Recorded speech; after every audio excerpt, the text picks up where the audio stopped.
We can become paralyzed by fear if we live in a state of what if. What if the customer doesn't pay their bills?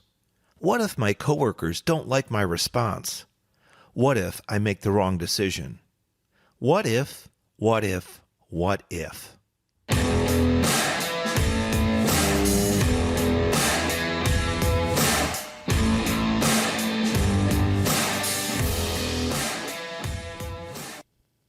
You're listening to Craig Ansell. I'm your host of the Career Growth Made Easy podcast.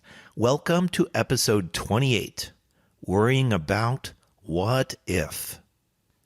Before we get started, though, I wanted to let you know we're preparing to launch something really special at the end of the month. It's going to be a great complement to your Career Growth Made Easy toolkit. Especially in these pandemic times, times of uncertainty in the job market, it's great to have every weapon, every tool we can to get that edge up. To make sure you get the news first, I'm asking you to pause this episode right now and do two things. Number one, if you're a first-time listener, make sure you hit the subscribe button on your podcast player. Next, connect with us through our email list at craigansell.com/email. That's craigancel.com/email. You can also see the show notes for the link. We use it to connect with you on a different level, also provide you with new podcast alerts, and give you advance notice of some of our new products or services that could become part of your toolkit to help you succeed. Okay, cool. Now let's get back to the show. When Ryan Deiss from Digital Marketer was interviewed, he talked about how businesses attempt to transform their customers' lives, how they try to move them from before state to an after state. These states relate to before the purchase and after. For the purpose of this podcast, let's change it up a bit. Rather than talk about customers, we're going to talk about you, the Career Growth Made Easy listener. Also, we're going to call these states the present state or the now and the future state. Imagine three columns titled Status, Before, and After. Each column has three entries underneath their title. The status column, first item, is have. The before column, not have, wandering. The after column, direction or plan. The second item under status is feel. The before column, fear, nervous, or stress. The after column, confident or calm. And the final status, your day. The before is worry and upset, and the after is peace. Let me repeat those in case you're taking notes. The status, have. Before, not have, and wandering. After, direction and plan. Status, feel. Before, fear, nervous, stress. After, confident and calm. Your day, worry or upset, and after, peace. It's a story about transformation, and in this case, it's moving you from a present state to a new future state. All that sounds great, going from one state, one set of conditions or feelings to a completely new set. Our future state having a plan, feeling confident, and our days being more peaceful. So, how do we do that, you might ask? How do we move from what if to this new state? It's a short process, but it does take some effort. In the book titled The One Thing, Gary W. Keller and Jay Papasan talk about what we suffer from most. It's prioritization.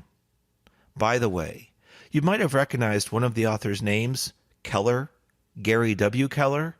Yes, it's the same Gary Keller who is the co-founder and chairman of Keller Williams Realty, one of the world's largest real estate companies. So let's pause and take that in for a moment. Maybe there is something to this prioritization, this one thing, after all. Back to the word prioritization. What comes to your mind when I say that? Okay, wow. If your heart just skipped a beat or you feel a headache coming on from the sudden overwhelm, you're not alone. Maybe you thought or said, what if? Maybe, how am I going to do that? Or, I can't, there's just so much. Take a deep breath. I'm here with you. I'm reaching through this podcast mic to give you a virtual pat on the back. Of course, I do have my face mask on. It's a lot more simplified than you think. We can turn this around and pose ourselves one key question. What is the one thing that you can do today that will make everything else tomorrow easier? I'd suggest starting out small, making one change, and see how it goes. From there, look at bigger changes. You might be wondering how to do that. Maybe you're asking if there's a better time in the day to do that. So prioritization can and should be about your time, of course, but also about your energy and effort. That's right. You could spend a short amount of time on something, but use an extreme amount of effort and thereby sabotage the rest of your day. Back in episode 23, I referenced something called decision fatigue. Did you know there are better parts of the day than others to make important decisions? Research has shown you should hold off from making certain decisions until you're in the best state. If you regularly operate in or recognize yourself going into a state of what if, your decision-making process could be stalled. That means your decisions get stacked up, and in order to offload them by the end of the day or the week, you might make rapid-fire decisions, potentially poor choices, to get them off your plate. By the way, that episode 23 was appropriately titled, Building Success Through Failure. If any of our great inventors had been fixated or focused on worrying about what if, I doubt we'd have electricity, the light bulb, or the fast networks and communication that we do today. Speaking about electricity, that made me think of inventor Nikola Tesla and today's modern world car company, Tesla, the electric car manufacturer. What if the modern car company, Tesla, stopped early in their tracks and said, what if? What if it's too difficult? What if people won't buy an electric car? This episode is more about our emotional state than anything else. If we spend a majority of our time in worry mode or wrapped up in our emotions, we can become trapped. The great news? There are ways to get out of our emotional state and connect back to the logical side of our brains. I'll share on that in just a moment. And in episode 25, Give Yourself Permission, I shared this golden nugget. The ability to take action is based on the ability to make decisions. The ability to take action is based on the ability to make decisions. Action is what many businesses hire us for. Action is what gets things done. It rolls the ball forward. Unfortunately, there's something in business called analysis paralysis. Maybe you've heard the phrase. If not, let me explain. There's a situation at work, and a decision has to be made. Think of it like a fork in the road, typically depicted as a branch off to the left and a branch off to the right. Now, in reality, there may be more than one option to choose from, and you always want to make the best choice, right? So the questions that come to mind, how many options do I have? How much time? How in depth? And how much detail do I need to go into? Saying it differently, how much prioritization should I give each one? Meaning, how much time, energy, and effort? Each situation is different. And even if you run into the same situation again, the conditions might have changed even a little. Earlier, I mentioned I would share some ways to get out of our emotional state and back into our logical mind. Now, don't misunderstand. All human beings have an emotional side and logical side in our brains. It's really a matter of how much time we spend in each. If you ever found yourself nervously tapping your fingers, hand, or foot, maybe tapping a pen or pencil, or perhaps chewing on a pen or pencil, those can be signs that you're in your emotional side. These actions could represent fear, worry, or anxiety, which could result in delays or our inability to act to make a decision. In fact, that reminds me of a time when I interviewed at a Fortune 500 company. There were numerous suit and tie interviews from one-on-one to group settings. In one particular meeting, I sat across from approximately 6 interviewers. It was made up of managers, directors, and HR professionals, human resources, that is. After answering all of their questions, there was a significant period of silence, kind of like they were deliberating. Then, 5 out of the 6 concluded they were satisfied with the interview. However, that left one more person. He quickly and firmly said, "I'm not. I didn't hear what I needed to." Great. That's what everybody wants to hear, right? Especially because he didn't give any lead-in or clues as to what was missing from his point of view. Apparently, at that comment, I started tapping my hand on the table. So with that, the 6th person looked at me strikingly, then, without a word, moved his focus to what I now recognized was my tapping hand. "Nervous?" he asked. I immediately stopped my nervous hand and responded in a confident voice, "No." I made sure to watch for that again and not let it return. The interview proceeded, and I provided more information, which then resolved his objection.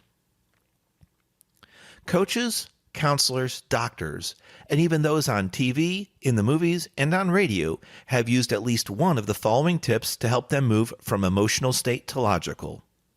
Yes, I'm going to tell you what a couple of them are, but first I'm going to see if you already know what one of them is without even realizing it. Have you ever seen a TV news show right before it goes live, or a behind-the-scenes shot of a radio broadcast prior to starting? Do you remember what they typically do? They count down from 5 to 1, then the show starts on 0. 0 is typically silent as they motion to the host to start the show. That's where the action part comes in from lights, camera, action. So why do they count down? Why not ready, set, go? I mean, you're going on live TV or on the news. That's really important and exciting. Thousands, perhaps millions could tune in or watch you. It's more to do with science than cueing the actors or news anchors to begin on time. Our brains can't function in both our emotional side and logical side at the same time. So, by counting backwards, and that is key, counting backwards, we must use our logical side. As a result, we force our brains to shift into logic mode and thus away from emotional. This countdown helps prevent emotional hijackings and keeps us in our logical mind.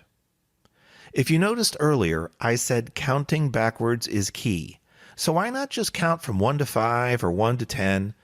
Because from early on in our childhood, we learn numbers, how to count. First 1 to 5 or 1 to 10, then 1 to 20, 50, or 100. All the time we're reinforcing we know 1, 2, 3, etc. Eventually, our brains are so overprogrammed with counting that we can do it on autopilot. I'll give you an example of our brains on autopilot. I've had this discussion with many, including colleagues, friends, and those I've coached over the years. It's a pretty common occurrence. Have you ever driven to a familiar destination and not remembered what roads you took or how you got there? Kind of scary, isn't it?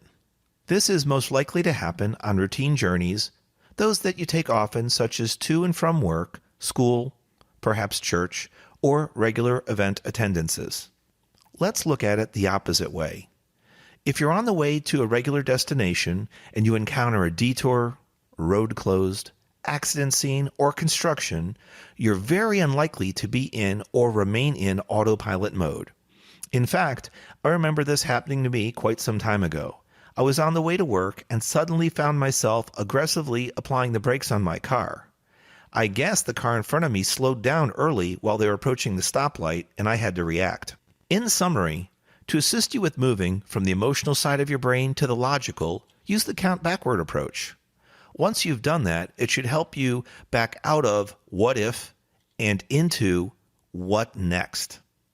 Meaning, evaluate the situation, perhaps the email, voicemail, or task at hand, and determine the best course of action, then move forward.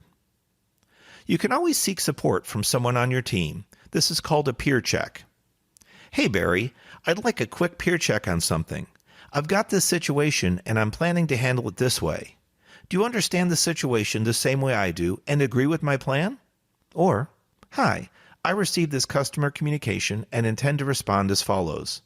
Please review over both and let me know if this addresses the matter and that it's not too strongly worded.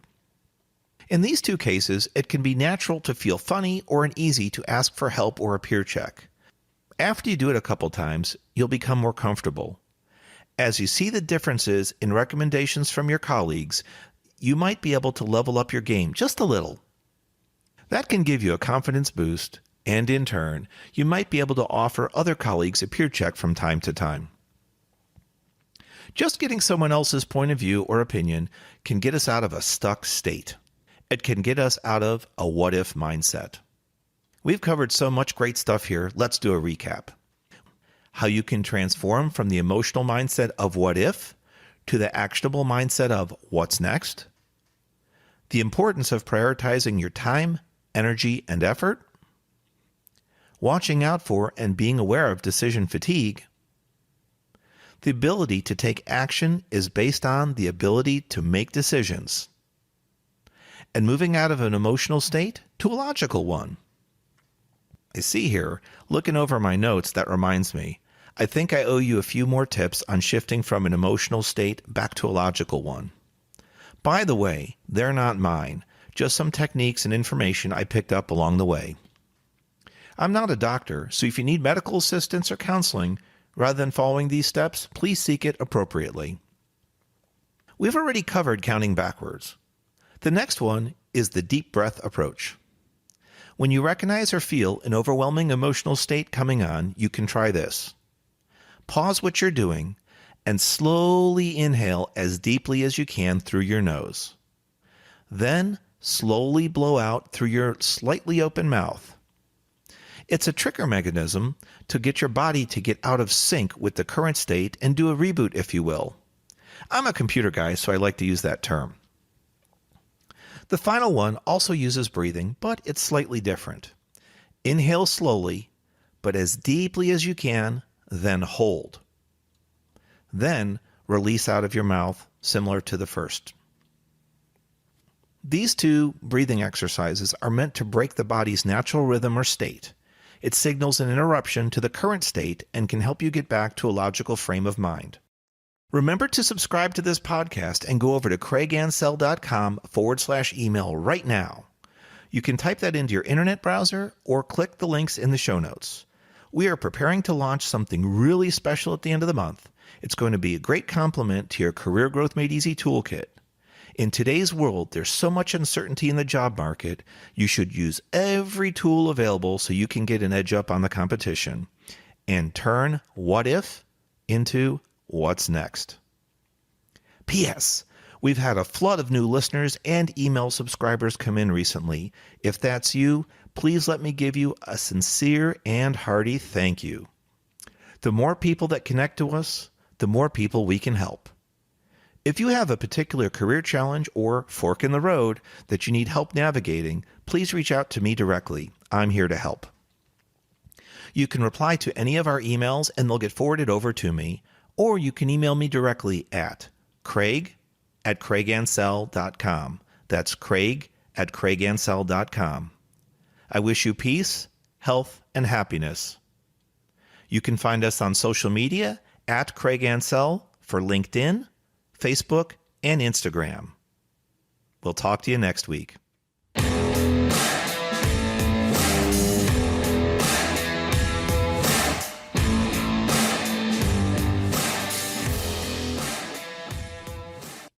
Thanks for watching. If you've enjoyed this episode, be sure to subscribe to our channel. New episodes every Monday. In the meantime, why don't you follow us on social media at Craig Ansell on Facebook, LinkedIn, and Instagram. To book a coaching appointment, download our free guides, or join our email list, check out the links in the description below.